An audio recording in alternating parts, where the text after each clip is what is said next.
You're not seeing double. There's two of us here. Wait. Does everyone in this universe have the same voice or not? Never mind. On to the video. What's up, everybody? Welcome back to the Steelburgh. Today, we have a very, very special guest with us. My good friend, loyal subscriber to the Steelburgh, and loyal Pittsburgh fan. Welcome to the show, my friend. Thank you very much. We have a very special episode because it's our last regular season episode of the season. The Steelers lose to the Cincinnati Bengals 19-17 in what didn't look like it was going to be a thriller, but ended up actually being a pretty close game. Steelers end their season with a 4-game losing streak. I witnessed the heartbreak in person. My friend Brooks here saw it on TV, so we're going to have two different perspectives here for you as we go through this game. And oh man, was this one painful. You're telling me. I mean, it looked like we were down and out. It was, 19-7 at one point, and then we came back and made it a game and just couldn't get it done in the final seconds.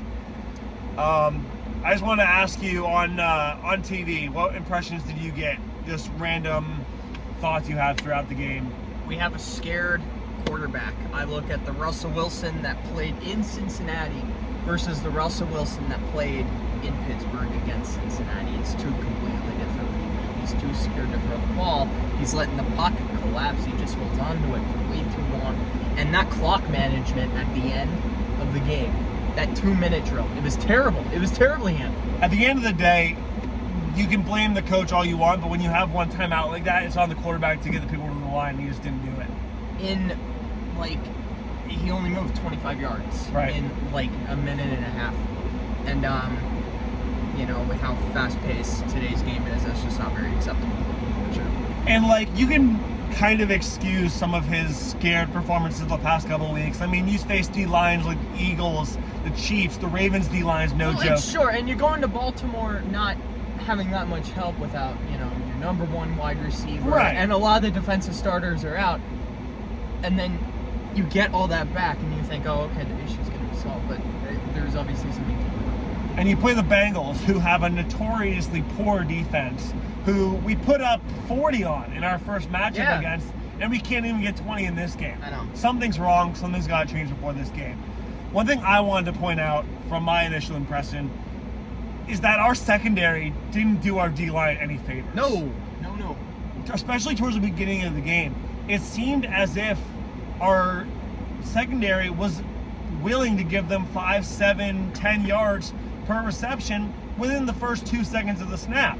Our defensive line is really good. TJ Watt and Highsmith are some of the best in the league, if not the best duo in football. However, when our secondary is giving them so much room, Joe Burrow doesn't have any pressure because they can't get to him in under 2 seconds. The secondary's got to press on them a little bit, and I actually did think they made an adjustment there. They made an adjustment in the late second quarter and the fourth quarter. But to start the first quarter and the third quarter, it was back to the same old crap. I know. Well, and you look at the stats by themselves with the Bengals receiving core. When I say you hold Jamar Chase to under 100 yards, that's great. But he was still catching them all. He had 10 receptions. He got a touchdown. T. Higgins per reception was averaging 13.2 yards per reception. You just can't let that happen. I mean, any receiver catching it 10 times. Joe Burrow completed 37 passes today. 37 for 46 for 277 yards, a touchdown and a pick. And let's be honest, that pick was fantastic. But the receiver, the ball was tipped by another member of the secondary, so that wasn't on Burrow. Burrow did what he wanted against this secondary. Versus Russell Wilson completing 50% of his passes. And that rushing tandem of Najee Harris and Jalen Warren not doing any favors. Najee Harris with 12 carries for a measly 36 yards. Jalen Warren 6 carries for 21 yards. To Najee Harris's credit, he did have a touchdown. Yeah, and our receiving wasn't great either. Freiermuth was the only one with any reliability. 8 receptions for 85 yards and a touchdown. Other than that, only Harris had over 3 receptions. Wilson only completed 17 passes and Muth had 8 of them. This isn't this isn't a slap at Pat Fryer. but you can't have Freiermuth being your number one target on the field. You know, you can't have him being your biggest offensive weapon. It's just never going to work. The only way that I can somewhat disagree with that is if you look at a team like the Chiefs, where Travis Kelce is their number one guy. Right, but that's an outlier though, because you know it's the Chiefs, or like a Brock Bowers situation. Sure, you know, sure, but, and they still have help with them. The Raiders have Jacoby Myers. The who we were just talking about. The Chiefs have guys like Rashee Rice when he's healthy. They have guys like Hollywood Brown when he can catch. Pacheco in the backfield. It doesn't help though. It can work if George Pickens could make a damn catch. If George Pickens doesn't, 6 targets for 0 yards, if he doesn't do that, then... I mean, I do believe, he had a catch for 0 yards. Yeah, it was probably a stupid correct. screen behind the line of scrimmage like they love to do. And that's another thing I want to talk about. Arthur Smith, he's no Matt Canada. He's not nearly as bad. We're throwing over the middle. But, oh my God, will you quit throwing the toss play to Najee Harris? That stupid play. I hate it because it never works. I think that play has gone for over 5 yards one time this season, and it was against the Raiders. I can picture the play. It was a toss to the left to Najee Harris, and it was a touchdown from the 7-yard line.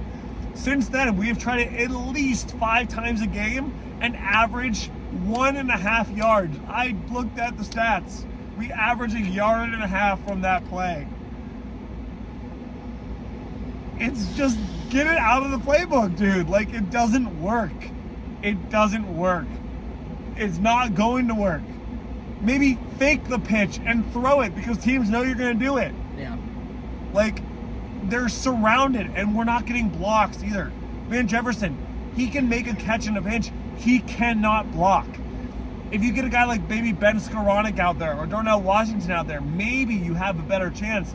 But guys I'm sorry, Pickens isn't going to throw his body on the line. He's not that kind of guy anymore. No. Van Jefferson's not going to be that guy.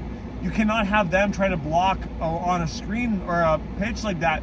You're just not going to get any yards out of it. Absolutely not. All right, one thing I really want to talk about that was really confusing to me, and feel free, I want you here because you saw the TV, and also feel free in the comments to let me know, because I didn't understand it live. What happened on that drive when the Steelers were trying to go for that 4th down and 1 3 times in a row? Now, from a live perspective, it looked like the Steelers had gotten a 1st down 3 times. It looked like Freiermuth got it. It looked like Wilson got it on the QB sneak. And it looked like Warren got it on the pitch. Warren, I saw later, was clearly short. And I saw that, talking to people who saw it on TV, it did look like they were short on all 3 attempts. That's what I saw too. It was really, really close. But I'm in the party that said, from the TV, it looked short.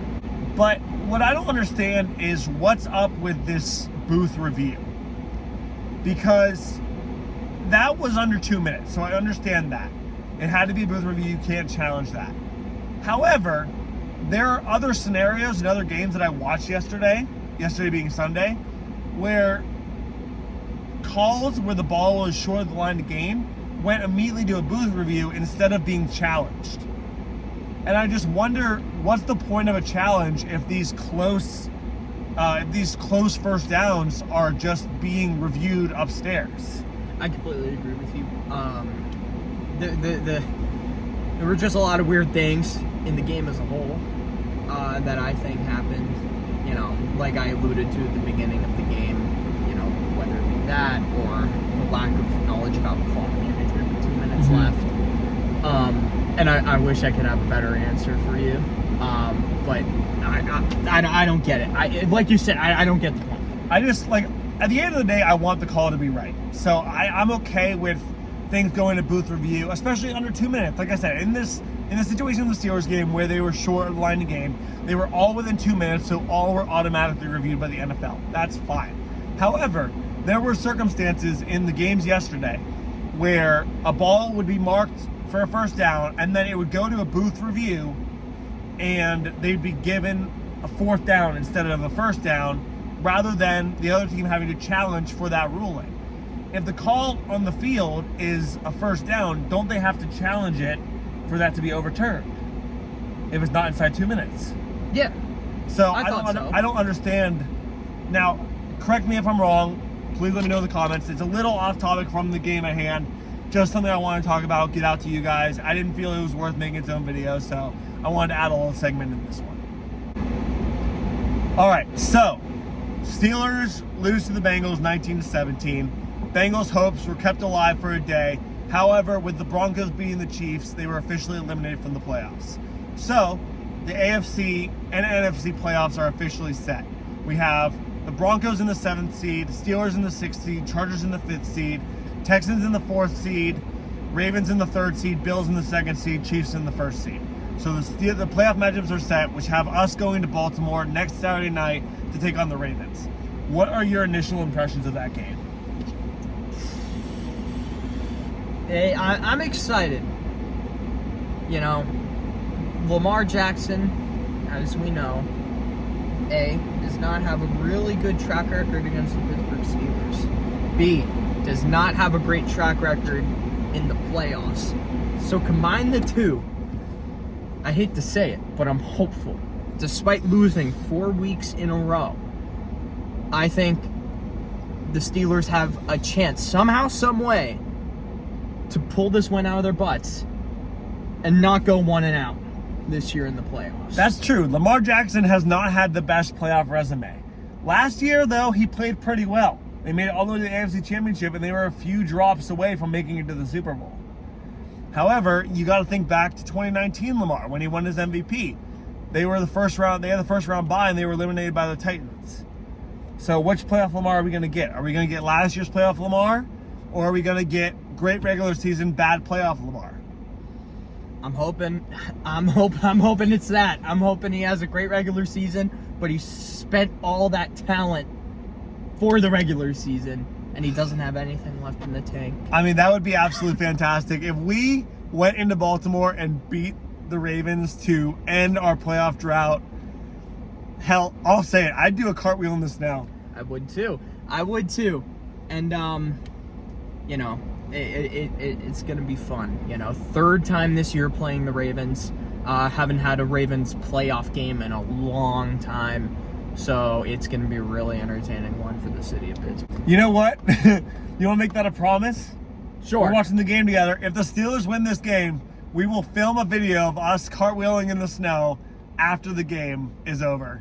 For your guys' enjoyment. I can't do a cartwheel, so I'm going to attempt one anyway. We will film us doing a belly flop in the snow, nor can I do a cartwheel either. However, it's going to be Chippy AFC North it's gonna be Chippy AFC North football. One possession game. And there are rumors we might get Holcomb back. There are rumors we may have Cole Holcomb, our linebacker, who was really good last year before his knee injury took him out for all of last year and almost all of this year. There are rumors that he's been practicing. His 21-day window is active. There is a chance that he could play in this football game. That'd be huge for us. That'd be so nice. But that's all I got for you today, folks. Thank you so much to Brooks for being on this channel with me today. Thank you for having me. We will be back together next week, next Saturday, watching the football game on Saturday night at 8:30. Whoa, it's playoff football. It's the best time of the year. As we're filming this video, the snow is falling. There's snow on the ground around us. It's a good day. We just finished a football game of our own. Got our butts whooped. Yeah. But it's football weather, it's playoff weather, and Steelers are in it, and that's all we need. Get those towels waving, Pittsburgh! Let's go! Have a good morning, evening, afternoon, night, everybody. Goodbye again from the Steelburgh.